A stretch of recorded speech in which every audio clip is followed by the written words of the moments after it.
Jesus answered, "Who gave me the right to settle arguments between you and your brother?" Then he said to the crowd, "Don't be greedy. Owning a lot of things won't make your life safe." Habang ang Panginoon ay nagpapagaling ng mga may sakit, nagtuturo ng daan patungo sa kaharian ng Diyos, meron namang biglang lumapit at iba naman ang request sa kanya. Mamagitan siya sa family squabble.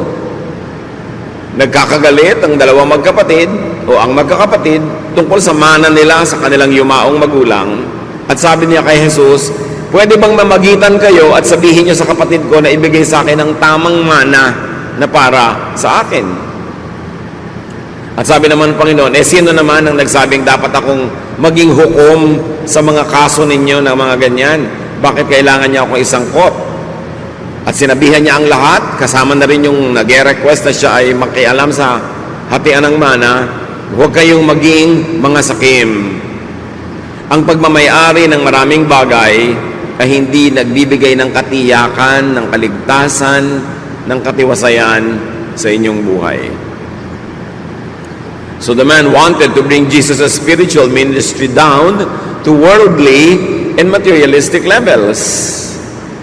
Pati si Jesus gusto nilang isangkot sa kanilang mga hatian at mana-mana issues.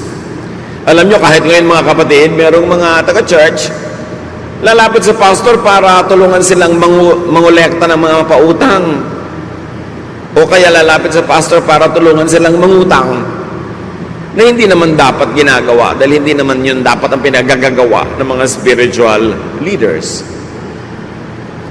At napaka-sensitive ng Panginoon sa totoong problema, hindi lang yung hatian ng particular mana, ng particular family na yon, kundi a general human condition of greed. Kaya hindi lang yung lalaki ang pinagsabihan niya, yung lahat ng nakikinig. Sabi niya, huwag kayong magpapakasakim. People could be enslaved by greed and want of security. Bakit ba nagiging greedy ang mga tao? Kasi sa palagay nila, pag dumami yung nakuha nila, dumami yung kanilang ari-arian, yung naagaw nila sa iba, mas panatag at mas secure ang buhay nila. But people could damage and destroy family and social relations, in fact, their own souls, for money. Hindi na naman natin kailangang lumayo sa mga sarili-sarili nating pamilya, kumisan, mga kapitbahay, kaibigan, kamag-anak, nangyayari yan, nagkakawatak-watak ang mga pamilya, nagkakaaway-away, minsan nagkakapatayan pa dahil sa manahan at hatian ng mana. But the real problem here was exposed by Jesus. It is insecurity.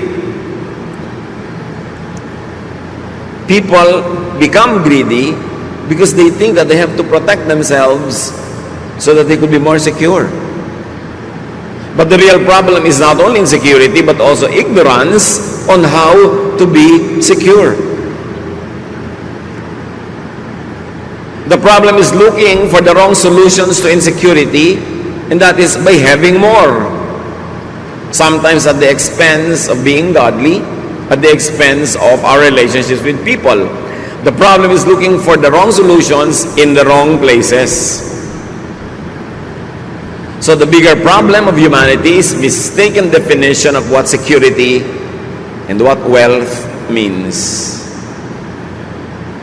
How do you define security? May mga magulang ang i-define nila na security para sa mga anak nila, kailangan ang mapangasawa mo mayaman. Kailangan may magandang trabaho o may magandang negosyo. Never mind kung hindi naman mahal. Never mind kung pangit pala ugali ng pinakasalan. Financial security lang ang iniisip. Hindi kasali yung emotional security, hindi kasali yung spiritual security. At iba ko minsan, madalas pa nga, ang konsepto ng tao kung anong ibig sabihin na maging mayaman. 99% yaman lang sa pera ang itinuturing na kayamanan. Because people could be so physical, people could be so materialistic. Luke 12:16-17. So Jesus told them this story. So may kadugtong agad na kwento ang Panginoon para ipakita ang point niya na hindi lang pera-pera ang buhay. A rich man's farm produced a big crop. And he said to himself, "What can I do? I don't have a place large enough to store everything." Ang problema ko minsan ng mga nagbubukid, magsasaka, maging big-time farmers, landowners, madalas, konti lang ang ani. Problema yon. Ito namang taong ito, dumami yung ani, sa palagay nyo na wala ang problema, nagkaroon ng bagong problema. So niya, saan ko kaya itatago, i-imbak itong napakarami kong ani? Saan ko ito ilalagay? When the man had a lot of harvest, he should have been secure at that point. But another problem and another need emerged. Storage. How to secure the grain, how to secure the wealth. Luke 12:18. Later he said, "Now I know what I'll do. I'll tear down my barns and build bigger ones where I can store all my grain and other goods." Nagkaroon siya ng ideya. Paano lulutasin ang problema? Wawasakin niya yung maliit niyang kamalig o storehouse at magpapatayo siya ng mas malaki kung saan niya ilalagay yung kanyang maraming ani. But you know what construction is? It is stressful. Subukan nyo magpagawa kahit ano. Stressful yan. Nagkakaproblema ka sa manggagawa. Kung may contractor ka, madalas magkakaproblema ka rin sa kanya. O nagkakaproblema siya sa iyo. May problema ka sa supplier. May problema ka sa lahat ng bagay. Stress. Luke 12:19. Then I'll say to myself, "You have stored up enough good things to last for some years to come. Live it up. Eat, drink, and enjoy yourself." Now the man feels secure enough, or at least he thinks so. Sabi niya, at patapos ko maipagawa ang malaking lalagyan, magre-relax ako, magpapasarap. At sasabihin ko sa sarili ko, mag-enjoy ka. Luke 12:20-21. Pero may problema na naman eh. But God said to him, "You fool, tonight you will die. Then who will get what you have stored up?" This is what happens to people who store up everything for themselves but are poor in the sight of God. Maganda na sana ang takbo ng kwento, nakakita na siya ng solusyon, magpapalagawa siya ng malaking kamalig, isang malaking taguan ng kanyang mga bagong ani, at sabi niya, matagal-tagal din ako magre-relax kasi marami akong naipon. Pero sabi ng Panginoon, alam mo, mamamatay ka na ngayong gabi. Pambihira naman bad news, no? Mamayang gabi na talaga, hindi next week. Mamamatay ka na mamayang gabi, sino ngayon ang makikinabang ng lahat ng pinaghirapan mo? At sabi ni Jesus, ganito ang mangyayari sa lahat ng mga taong sobrang nag-iipon, sobrang nagpapayaman, pero sila ay mahirap, maralita, dukha sa panukat at sa tingin ng Diyos. Ngayon, bago tayo magkalituhan mga kapatid, maglinawan muna tayo. Ang pagpaparami ng ani, ang pagpapalaki ng mga taguan ng mga ani, ang pagpapayaman, by itself, hindi masama. Madalas nga, mabuti yun. But in this particular case, of this particular man, yung pagpapayaman niya, naging mahirap siya sa tingin ng Diyos. In other words, marami siyang ginawa na hindi dapat ginagawa ng maka-Diyos na tao. Marami siyang pinabayaan, marami siyang nilabag ng mga kautosan ng Diyos para lang siya yumaman. Kaya kahit yumaman siya materially, lalo siyang humirap sa tingin ng Diyos. At mabuti magkalinawan tayo mga kapatid, may mga yumayaman, pero hindi naghihirap sa tingin ng Diyos kasi sa pagpapayaman naman nila, hindi sila gumawa ng masama. Hindi sila nagpahamak, hindi sila naging sakim, hindi sila nang agaw. Kasi remember, ang context ng kwento na ito ay yung agawan ng mana at yung pagsasabi ni Lord na hindi nadadaan sa mga nakukuha mo, napupunta sa iyo, ang ikabubuti mo. So obviously, ang konteksto ng kwento ng taong ito ay marami siyang ginawang hindi maganda para lang yumaman. Naging mahirap siya tuloy sa tingin ng Diyos, kahit sa tingin ng tao, mayaman siya. Pwedeng dinaya niya ng sweldo ang kanyang mga manggagawa. Pwedeng nilamangan niya ang kanyang mga kapatid, baka inagaw nga niya yung lupa na yon sa manahan. Kung ano man yung dirty tricks niya. Pero yung yumaman ka lang, lumaki ang iyong ani, nagpagawa ka ng maraming bangan, by itself cannot be bad. Pero may paraan ng pagpapayaman na masama. At yun ang tinutukoy dito. So maganda na sana ang plano ng taong ito, pero yung pala, God has other things in his mind. The man was feeling secure, but God thought otherwise. He thought that the man had all the reason to be insecure, because this man is going to die soon, unprepared to meet his God. At maaaring hindi lamang ibang tao ang dinaya ng taong ito sa kanyang pagpapayaman, pati ang kanyang sarili. Paano madadaya ng isang tao ang kanyang sarili sa pagpapayaman? Kung sobra siyang nag-alala, tumaas ang blood pressure, lumaki ang puso, nagkaroon ng sakit sa puso, naging hypertensive. Kung sa pagpapayaman niya, sobra siyang na-stress, tumaas ang sugar levels, naging diabetic. Kung sa pagpapayaman niya, nagkaroon siya ng mga ulcers dahil sa stress, dahil sa pagpapabaya sa kanyang kalusugan.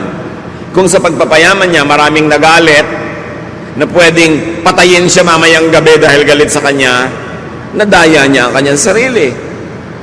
Dahil ang dali-dali na payamanin ang bulsa pero pahirapin ang espiritu, pahirapin ang kaluluwa at isuong ang sarili sa panganib. At inulit ng Panginoong Hesus sa kwentong ito ang isang katotohanan that the length and continuation of his life is not determined by his wealth. Hindi dahil sa kayamanan napapahaba ang buhay, ito'y pwede pa ngang maging mitya ng buhay, o yung paraan ng pagpapayaman ang magpaiksi sa buhay kung pinabayaan ng tao ang kanyang kalusugan o inilagay niya ang sarili sa panganib. His wealth gathering could have even endangered and shortened his life. It could have blinded him to what was more important to secure, meaning his spirituality, his eternal life, his eternal standing with God, and his heavenly wealth. Pwedeng lahat yan mapabayaan sa sobrang sikap ng taong maging secure. They steal from Peter to give to John. To be able to give to their pocket, they steal from their brothers and sisters. They steal from their own selves. They steal from their own family. Anong ninanakaw nila? Time. Hindi na nila nabibigyan ng time ang pamilya, ang sarili. Hindi na nila nabibigyan ng time ang sariling maglingkod sa Diyos, sumamba ng tama, nadadaya ang sarili nang hindi napapansin. A person could be materially rich, but spiritually poor sa tingin ng Diyos. At ito ang kaso ng particular person na ito. A man could have filled his life with stress and toxins in trying to become rich or richer. And here's the tragedy, the saddest cut of all. He won't live long enough to enjoy the fruits of his stressful labor. At ang tanong sa kanya ng Panginoon, then who will get what you have stored up? May mga tao na kung magpabaya sa kalusugan, magpabaya sa pamilya, magpabaya sa sarili, parang mabubuhay sila lagi ng matagal para makabawi. Hindi na maka-attend sa mga event ng anak. Di bali anak, pagtapos na itong project ko, biglang malaki na ang kinita ko, may pera tayo sa bank, babawi ako sa iyo. Di bali wife, di bali husband, babawi ako sa iyo. Pagka nakuha ko na itong deal na to, pag sigurado na yung pera natin. Di bali po tatay, nanay, babawi ako. Malay niyo kung makakabawi kayo. Sinong nakakaalam kung mabubuhay tayo na matagal? At sino naman ang nakakatiyak na lahat ng pinaghirapan niya at kinita ay siya rin ang makikinabang o baka iba? Ecclesiastes 2:18, suddenly I realized that others would someday get everything I had worked for so hard. Then I started hating it all. Si Solomon ito, na sobrang nagpakatalino, nagpundar, nagpayaman, pero sabi niya, alam niyo na pag-isip-isip ko, mamamatay ako, maaaring biglaan o kahit magtagal pa man, hindi rin ako ang gagamit at makikinabang sa lahat ng naipundar ko. Kaya bigla ako nawala ng gana, sabi niya. Ecclesiastes 2:21, when we use our wisdom, knowledge, and skill to get what we own, why do we have to leave it to someone who didn't work for it? This is senseless and wrong. Napag-isip-isip ni Solomon, kung ginamit mo lahat ng galing mo, husay, naghirap ka, makakapagparami ka ng kayamanan na iiwan mo sa mga taong hindi naman naghirap para doon. Pwedeng asawa mo o anak mo o sino man, o kung sino man bigla yung nakamana o nakasambot, nakasalo, nakaagaw ng kayamanan mo. Sabi niya, mali ito.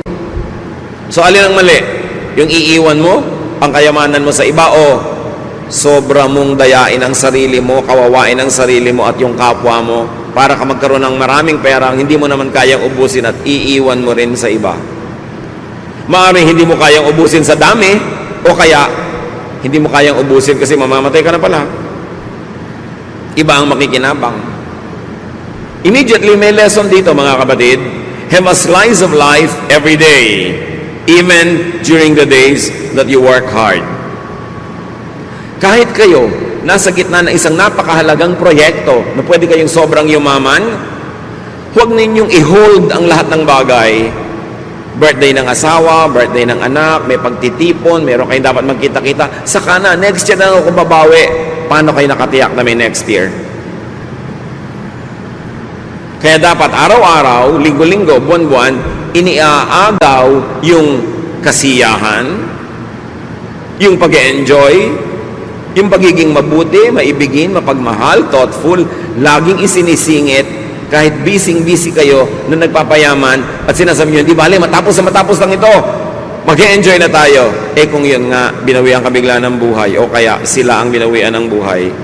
Kaya dapat huwag ipagsapalaran ng ganung mga halagang bagay. Laging isingit. Huwag kayong ipon ng 10 taon, tipid ng tipid, hirap na hirap para magkaroon ng grand vacation after 10 years. Eh kung ika-9th year, kayo biglang natigbak. Paano? Siyempre, kung may asawa kayo na byuda siya, tuloy ang biyahe. Iba na lang nga ang kasama. Sabi ni Solomon, bakit may kailangan mag-enjoy ng pinaghirapan ko? Nangyayari yan. Hindi masamang magplano, magtipid, para sa isang malaking bakasyon o malaking project. Pero huwag niyong kalimutang magkaroon din ng mumunting mga bakasyon, mumunting mga piyesta, mumunting mga saya, kahit sa panahon na busy kayo trying to collect wealth. Don't put all of your pleasures and your happiness and your kindness and love on hold because you're waiting for a big day. Because it will happen, it might come, but you are not sure if you will be there to enjoy it. Kapag nakinig tayo sa mga turo ni Jesus, live by the day, nakinig tayo sa mga turo ni Solomon, huwag kayong sobrang ipon at baka mamaya, wala naman kayo para yan ma-enjoy. Ibig sabihin lang, be fair to yourself, be fair to your loved ones, be fair to your family. Don't put all of your security in what you are trying to collect, to amass. Because life could be taken back anytime. The solution to insecurity is not more wealth. Hindi ko ang yaman-yaman ng tao nagiging secure. Napapansin nyo ba habang yumayaman, mas nagiging sakim? Kasi mas lalong nai-insecure. Yun ang magaganda eh. Yung magaganda na, hindi pa makontento, padagdag pa ng padagdag, patanggal ng patanggal, paretoke ng paretoke. Walang contentment ang tao. So don't ever think na pag dumami yung pera nyo, makukontento na kayo. Security is not in more wealth. Hindi sa pag-ibig sa pera at pagsamba sa pera. Ecclesiastes 5:10, if you love money and wealth, you will never be satisfied with what you have. This doesn't make sense either. Have you realized this, mga kapatid? You are never satisfied with anything that you love. Kaya pag tao yung love nyo, you are never satisfied. Laging kulang ang oras, kulang ang panahon, kulang ang pag-ibig, kulang at kulang at kulang. Kasi ang iniibig, nagiging poon. Nakaka-addict. Lalo lang nagiging kulang. So kung pera ang iibigin ng tao, hindi siya kahit kailan makokontento. Ecclesiastes 5:11, the more you have, the more everyone expects from you.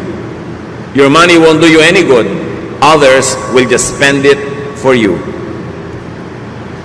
Tanungin niyo ang mga OFWs kung hindi yan totoo. Sabi niya, alam niyo, hindi solusyon na dumami ang pera para ka maging secure. Subukan ninyo. Sabi niya, padamihin mo ang pera mo, pagtagumpayin mong negosyo mo, palakihin mo ang sweldo mo, dumadami ang hihingi, dumadami ang aasa, kulang at kulang pa rin. Sige, patayin mo ang sarili mo, magsakripisyo ka, magpakatandang dalaga ka, magpakatandang binata ka, sige, kumita ka ng kumita, uubusin ng mga kapatid mo, ng nanay mo, tatay mo, kung sino-sino, mga pinsan mo, ang perang kinikita mo. Sige, patayin ang sarili mo. Akala mo, tama yan? You think that by earning more money, you will have more money? No! By earning more money, more people will spend it for you. Sabi, kailangan magpakatalino ka sa buhay. Hindi pagdadagdag ng pera ang solusyon sa lahat. And here, we should apply the lesson spiritually. People could self-destruct when they sacrifice health for wealth. Maraming ganyan. Inuubos ang kalusugan. They squander their health for wealth. They burn their candles at both ends. Nagkakasakit-sakit, nagkakasira-sira ang kalusugan, nakakakain ng mali o hindi nakakakain ng tama sa paghahanap ng pera, sa pagnenegosyo, sa pakikisama, sa pakikitungo, sa mga makakapagbigay ng malalaking deal. They squander their health. Okay, then they will have the wealth.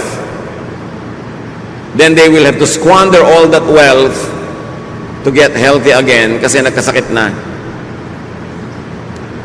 May mga taong inuubos ang kanilang kabataan, ang kanilang lusog para magkapera. At pag nagkapera na, uubusin naman nila yun sa pagpapagamot dahil winasak na nila yung kanilang buong kalusugan.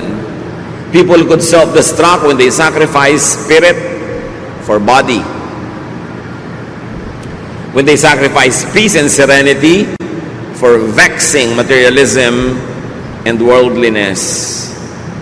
Bawat pag-alala, bawat takot, bawat nerbiyos, bawat galit, may bayad ang emosyon, may bayad ang spirito. Hindi nga lang laging nasusukat sa pera, kaya hindi nahahalata. Kung pipili kayo, matiwasay na pamumuhay na hindi sobrang daming pera, o ang daming pera pero ang gulo, doon na lang kayo sa matiwasay. Kasi malaki din ang bayad pag ang espiritu ay ligalig, gulo, vexed, stressed. May natural question naman ng mga tao, but how about our needs? Paano naman ang pangangailangan namin kung magre-relax na lang ba kami? What is the solution for and to insecurity? Luke 12:22-23. Jesus said to his disciples, I tell you not to worry about your life. Don't worry about having something to eat or wear. Life is more than food or clothing. Siyempre, ito ay a poetic language, meaning exaggerated yung language. It doesn't have to be taken fully in its exaggeration. Hindi naman sinasabi ng Panginoon na huwag na kayo mag-isip kahit paano kung may kakainin ba kayo, may hanap buhay ba kayo, kundi huwag yun ang gawing pangunahing issue ng buhay. Hindi kailangang matabunan ng mga issue na ito yung mas mahalaga. Because life is more than just survival. Life is more than just existence. Ngayon, yung mga hayop, they are just there to survive and to exist. Kaya sabi sa Luke 12:24-30, Look at the crows. They don't plant or harvest. They don't have storehouses or barns. But God takes care of them. You are much more important than any birds. Can worry make you live longer? So ipinakita ni Lord, tao kayo, meron kayong ibang mas mataas na layunin sa buhay. Yung mga hayop, ang layunin lang nila mabuhay. In fact, hindi naman alam ng mga hayop na mamamatay sila eh. Tao lang sa creation ang alam niya na mamamatay siya.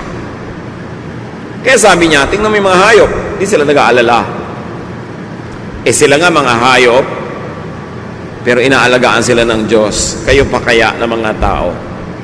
Dapat mas mataas kaysa sa mga hayop ang inyong iniisip. Ang iniisip lang ng hayop sa umaga, makakain, tas masaya na siya. Pero hindi lang pagkain o inumin ang iniisip ng tao. So dapat may gawin kang gawin para masecure na yung pagkain at iniinom mo at nang meron ka naman ngayong oras para gawin yung mas mahalaga sa buhay. Kaya ang sobrang karukhaan ay kaaway ng ating espiritualidad. Kasi pag isang kahig, isang tuka, isang trabaho, isang kain, isang trabaho, isang kain, mauubos na lang yung buhay mo, hindi ka nakalampas doon sa basic na kailangan kang may kainin, inumin, ibayad sa kuryente, tubig, may ipamasahe, tapos namatay ka na lang, yun na lang ba ang buhay? Kailangan ng tao makalampas sa basic needs niya, financially, materially, and very importantly, spiritually and intellectually. Kailangan siya secure enough para hindi yan ang pinoproblema niya at makapag-focus siya sa mas mataas na layunin kung ba't siya nabubuhay sa mundo. At yan ang malungkot, maraming mga tao, because they are saddled with poverty, they are not able to go beyond the basic necessities of life all their lives. Hindi na natupad yung mga dapat mangyari. Yung mga musician dapat walang na-compose ng musika. Yung mga dapat writer walang naisulat. Yung mga dapat philosopher hindi nakapag-isip at nakapagturo kasi araw-araw wala silang ginawa kundi maghanap ng iinumin at kakainin para lang sila mga ibon. Kaya duty natin ng mga tao sa ating sarili na paunlarin ang ating buhay, magsikap tayo, magpakasipag, magtrabaho doon sa area kung saan tayo binigyan ng Panginoon ng mga gifts and strengths and talents para yung kailangan natin meron. At pag nandun na yun, secure na tayo para mag-isip ng ano pa nga ba ang mission ko sa buhay? Ano pa ang dapat kong tungkuling gampanan? At ano pang mga sarap ang dapat kong lasapin na naghihintay sa akin dahil kaya naman ako nilikha ng Diyos para ma-enjoy ko ang kanyang creation. Hindi para araw-araw maghanap buhay lang ako na kulang at kulang pa rin. Kaya dapat ang tao, una, nagsisikap, maging self-sufficient siya, hindi siya aasa sa iba. Makaproduce siya ng sapat sa kanyang sarili. At sabi pa nga sa Bible, makapag-produce ng lampas sa kanyang kailangan para makapagbigay siya sa mga tunay na nangangailangan. Mga may sakit, sobrang bata, sobrang matanda, mga incapable of making something for their own livelihood. At pagkatapos nun, to focus on higher levels of existence, on higher callings, on more profound devotions, bago siya humarap sa may kapal. Kaya kalaban natin ang poverty. Ang solusyon, lahat magsikap. Ang solusyon, magpakabuti, magpakahusay, tulungan ng kapwa para maging mahusay din siya, para lahat tayo makagraduate sa survival level. Nakakalungkot, alam nyo yan, marami mga tao mula isilang hanggang mamatay, isang kahig, isang tuka. Hindi natupad ang napakaraming magagandang bagay na mangyari dapat kasi inalipin ng karukhaan. Maaaring karukhaan na minanan niya at mga karukhaang inimbento na rin niya para sa sarili niya dahil wala siya sa ganap na ginawa para matakasan niya yon sa kanyang sariling panahon. Verse 26, Luke 12. If you don't have power over small things, why worry about everything else? Look how the wildflowers grow. They don't work hard to make their clothes. But I tell you that Solomon with all his wealth wasn't as well clothed as one of these flowers.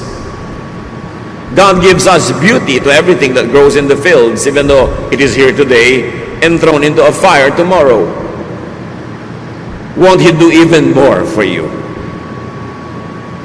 You have such little faith. Don't keep worrying about having something to eat or drink. Only people who don't know God are always worried about such things. Your Father knows what you need. Magkakakonekta itong mga teachings na ito ni Jesus tungkol sa greed, security, tungkol sa sense of security, sense of meaning. May kahulugan lahat. Kailangan, hindi lang sa material na bagay ka nakatuon. Pero para ka makalaya sa pagtutuon sa material na bagay, dapat ma-meet mo na yung mga basic needs mo. Then lalaya ka na, then higher needs naman. But in all levels of society, rich or poor, man's usual worry is material security. Hindi ko mamayaman ng tao, secure na. Kaya mga yumayaman nga, ayaw tumigil pa magpayaman Kasi mas nai-insecure. Mas natatakot bumalik sa hirap. Mas nagkakaroon ng mga phobia. Ang solusyon nila, maging greedy. Hindi naman lahat. Pero madalas ganon. Man's usual neglect is spiritual security and wealth. Ano po ba ang spiritual wealth? Magkano yon? Hindi nga yun dinadaan sa pera. Ang kayamanan ng materialistic na tao, pera, ari-arian, bagay. Ang kayamanan ng spiritual na tao, peace, kapayapaan, katiwasayan. Ang kayamanan ng spiritual na tao, yung kagandahang asal, kagandahang loob. Yung iba naman, kaya nag-aasal hayop, kasi nga trying to survive. Pag hindi sila ng aga, wala silang kakainin. Nag-aasal hayop tuloy. Kaya mo sinisikap umunlad, maging mariwasa, para hindi ka kailangan mag-asal hayop, hindi ka kailangan makipagkagawan, hindi ka kailangan makipagtulakan. You can afford to be ethical, you can afford to be giving and forgiving, kasi meron ka naman. That's why it is doubly wrong for rich people to steal.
Yung mahirap na tao, kailangan nakawin yung gamot na igagamot sa nanay niya, kailangan nakawin yung pagkain ipapakain sa anak niya, bagamat hindi tama at hindi maganda, at least mauunawa mo, nagnanakaw kahit gutom.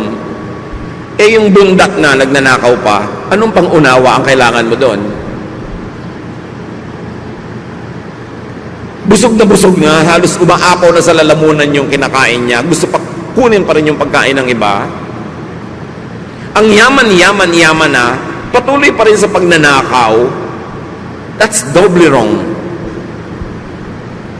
Because it's doubly wrong for a rich person to steal when he has no longer any need. Nanineglect ng tao ang kanyang espiritu dahil sa kanyang sikmura. Kaya dapat, pagsikapan yung sikmura, ma-secure, minimum, para may iba naman siyang maisip sa buhay na dapat gawin. Luke 12:31, sabi ng Panginoon sa pagpapatuloy, "But put God's work first, and these things will be yours as well." Sabi ng mga ibang popular versions, unahin daw ang kaharian ng Diyos at ang lahat ng ito'y mapapasayo rin. Seek first the kingdom of God, and all this will be added to you. Ang tanong, what is the kingdom of God? Ano yung dapat unahin na kaharian ng Diyos? At ang lahat ay mapapasayo rin. Ang sagot ni Jesus dito sa mga tanong na ito is, Jesus' answer is, first things first. God and God's work first. You want to be secure? Subukan mong unahin ang sarili mo, unahin ang bulsa, unahin ang mga material na bagay.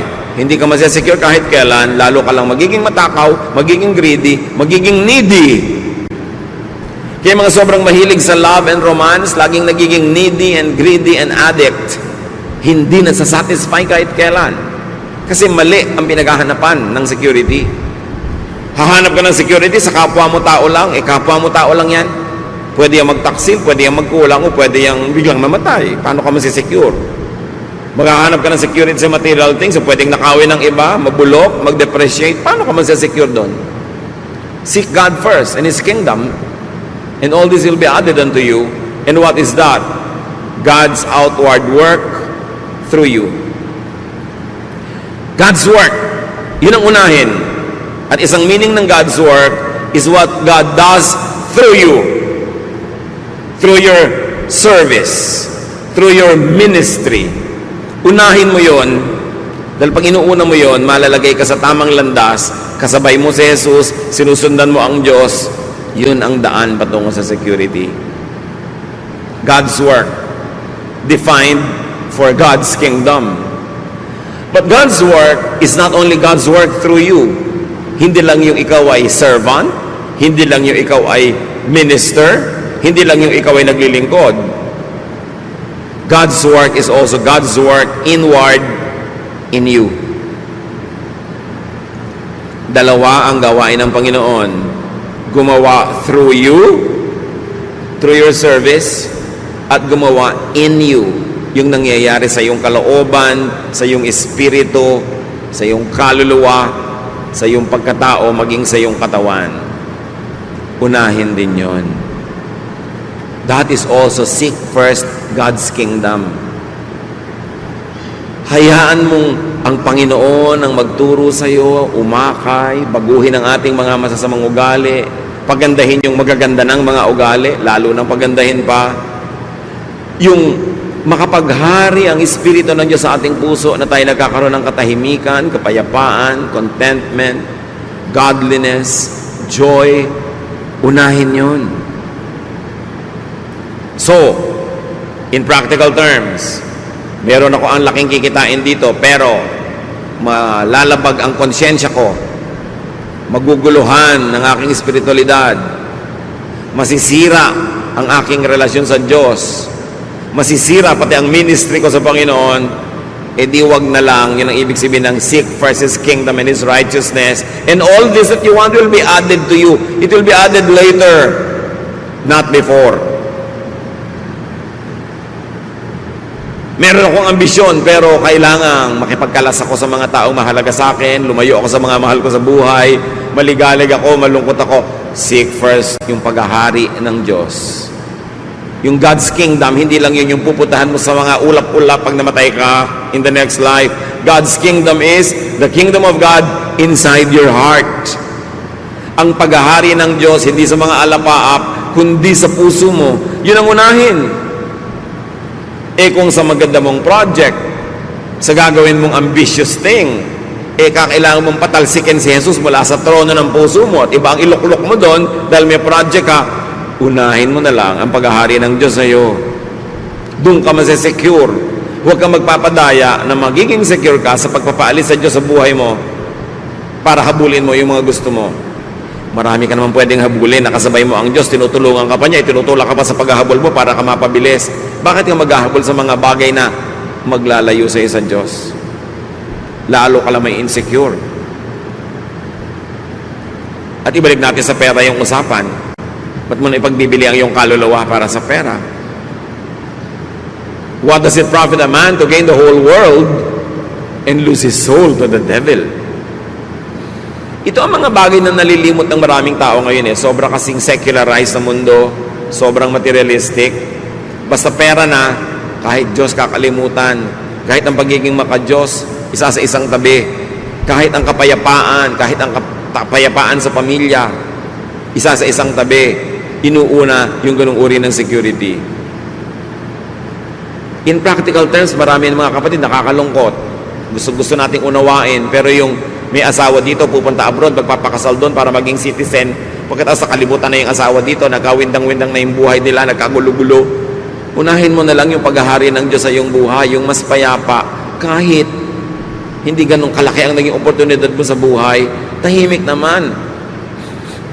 Yung kasing katahimikan, kapayapaan, walang price tag. Kaya kung minsan, akala natin walang halaga.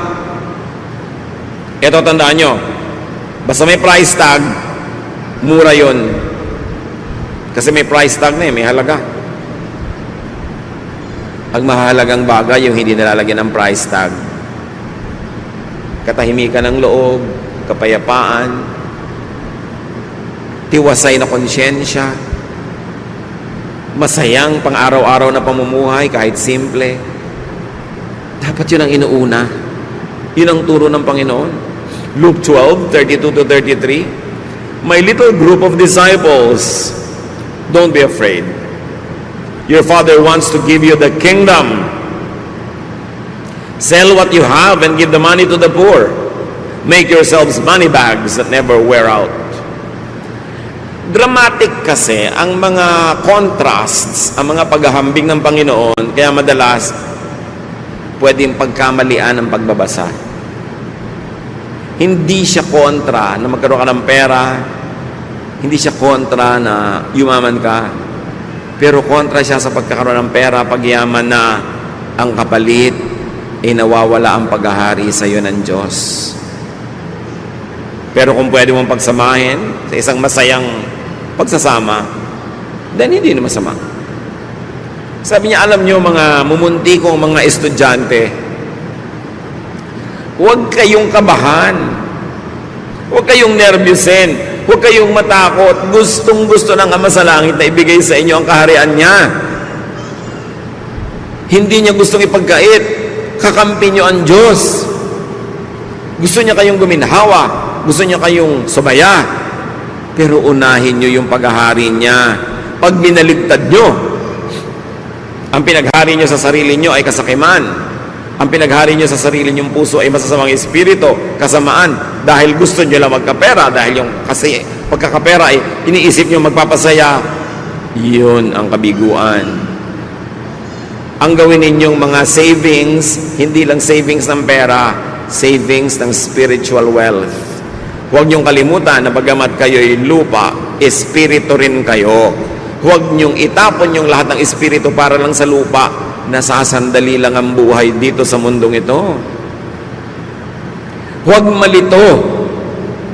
Kasi napakalakas ng tinig ng materialism. Napakalakas ng tawag ng sanlibutan na pwedeng mabingi ka doon at malimutan mo ang banayad at tahimik na patuloy na pagtawag sa iyo ng Ama.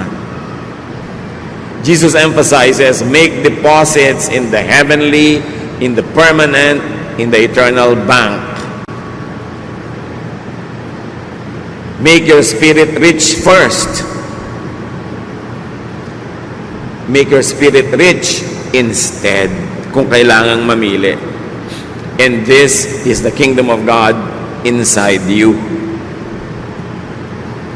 Sa paggawa ng mabuti, nag-iimpo ka ng kayamanan sa langit sa kabilang buhay dahil siyempre may gantimpala yun. Pero nag-iipon ka rin ng kayamanan kahit dito pa lang. Pero sa pag-iimpok doon sa kabilang bangko na gumagawa ka ng masama sa sarili at sa kapwa, may bayad din. Kaya kung sobrang materialistic ang tao, ang tinuturuan ng Panginoon, reverse your values. Reverse the way you think. Balance your life, your focus, your preoccupation. Luke 12:33-34, make sure your treasure is safe. Where? In heaven. Where thieves cannot steal it and moths cannot destroy it. Your heart will always be there where your treasure is. So dito, pinapakita ng Panginoon, ano ba ang tunay na kayamanan? Yung hindi nananakaw ng iba. Yung hindi nabubulok at nawawala ng halaga. So ano man ang iniisip nyo ngayon mga kapatid na kayamanan, pero kung pwedeng manakaw ng iba, kung pwedeng maluma at mabulok, hindi yon kayamanan sa tingin ng Diyos. Sa tingin lang yun ng tao. At kung yun ang ating mga kayamanan at wala nang iba pa, napaka-miserable naman natin at pobre sa tingin ng Diyos. Kaya sabi ni Jesus, alam nyo, ang patabain ninyo, ang pakapalin ninyo, yung account nyo sa langit. Dahil walang pwede magnakaw doon. At yung langit mga kapatid, pwedeng dalawa. Yung pupuntahan ng tao matapos siya ay mamatay at maharap na siya sa Diyos, yun ang tinatawag nating eternal heaven. At may isa pang langit, yung daladala mo sa puso mo. Nandito na, ngayon na. Pag mayaman ka doon, ang kayamanan mo halimbawa, peace of mind. Sinong nanakaw nun? Ang kayamanan mo, godliness, honesty, contentment. Sinong pwede magnakaw nun? Kaya sabi, payamanin nyo yung kingdom of heaven in you and out there. Yun ang walang talo. Yun ang walang lugi. Heaven is that eternal home of the Spirit, but heaven is also the godly believer's heart. Where heaven comes down, where God reigns here and now. Gather treasures in heaven, meaning your heart. Gather treasures in the eternal heaven, meaning that place where you will go after this death. Dahil sa maiksing buhay dito sa lupa ka lang pwede mag-deposit doon. Pagkatapos ng buhay na ito, wala ka ng chance. Don't miss the golden opportunity to gather for yourselves treasures in heaven. There and here. Gather spiritual and intangible treasure that cannot be stolen.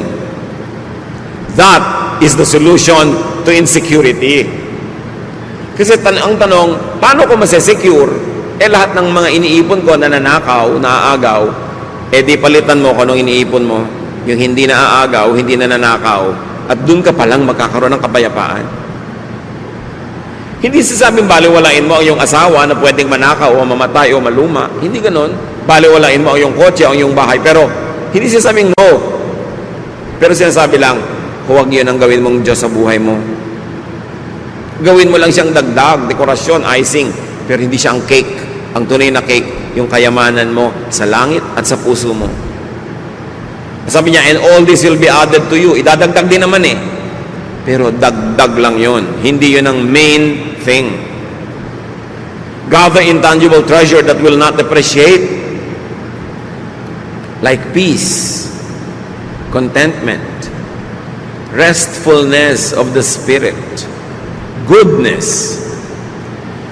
Baka nga yung akala natin, taong kahirap-hirap, siya pala yung mayaman sa tingin ng Diyos eh. At yung taong sineselebrate natin ang yaman-yaman, ang hirap pala sa tingin ng Diyos. Paano pa kung ang yaman-yaman nasa tingin natin, tapos ang yaman-yaman pa sa tingin ng Diyos? Di ba? Heaven both ways. At pwede yon. Ngayon, kung hindi pwedeng sabay, ang sinasabi ni Jesus, unahin nyo na maging mayaman kayo sa tingin ng Diyos. Kasi ng tunay na kayamanang, hindi nagmamaliw, hindi nababago, hindi naluluma, at hindi nananakaw. Do not just be rich materially. It will only cause more insecurity. Do not just be beautiful physically or on the outside, because it will also cause insecurity. Yung magaganda, mas insecure nga eh, kasi ang dali-daling mawala ng kagandahan. Isang sunburn lang na natupok. Isang maling pangyayari sa buhay, pwedeng mawasak ang kagandahan. O kaya kahit walang masamang mangyari, sa paglipas ng panahon, talagang tinatawag ng lupa ang kagandahan. Kaya ang pati sa Bible, ang sinasabi, gusto niya maging talaga maganda, hindi masamang magpaganda sa labas, pero dapat mas maganda kayo sa loob. Kasi sa kalooban nakatingin ng Diyos. 1 Peter 3:3-4. Don't depend on things like fancy hairdos or gold jewelry, but expensive clothes to make you look beautiful. Be beautiful in your heart by being gentle and quiet. This kind of beauty will last, and God considers it very special. So maganda ka ba sa tingin ng Diyos? Yun ang unahin. Tapos maganda ka pa sa tingin ng tao, di doble, may bonus. Pero ang ganda-ganda mo sa tingin ng tao, tapos sa Diyos, hindi pala, lugi ka. Mahalaga unahin kung ano yung mas espiritual, ano yung nagtatagal, at ano yung mahalaga sa Diyos. Ano ang mga insecurities natin, mga kapatid? What are we insecure about? Siguro, kaya tayo insecure, yung pinaglalagakan, sinasandalan natin ng security, nananakaw, nawawala, pumukupas. Gusto ng Panginoon, matahimik tayo, magkaroon tayo ng sense of peace. Kaya gusto niya, maiba yung pananaw natin kung ano ang mahalaga, kung anong pinapahalagahan. Be changed by the renewing of your mind, so that you may prove what God's will is, His pleasing and perfect will. Sinasabi sa Romans.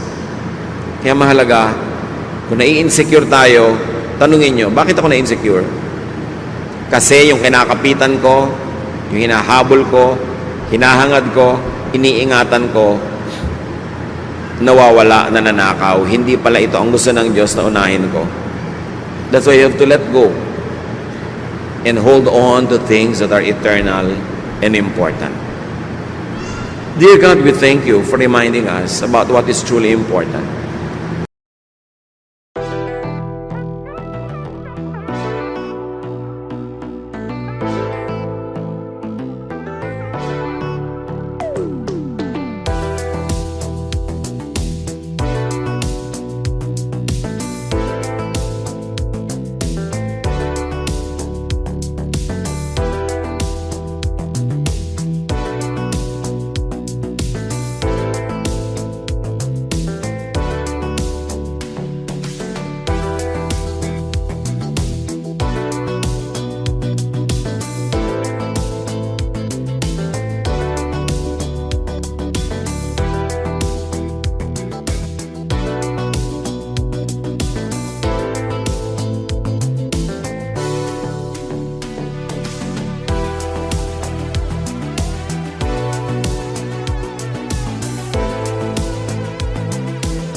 fight.